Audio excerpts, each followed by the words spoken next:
You ask Tiger to solve. This deals with linear equations with one unknown.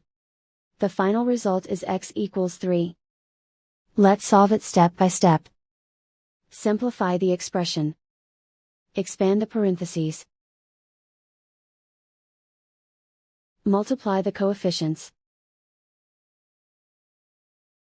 Simplify the arithmetic.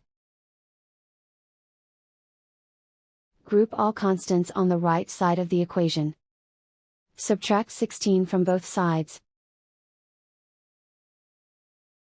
Simplify the arithmetic.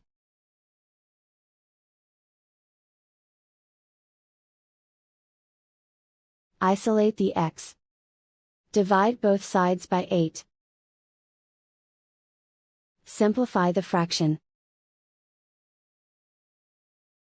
Find the greatest common factor of the numerator and denominator.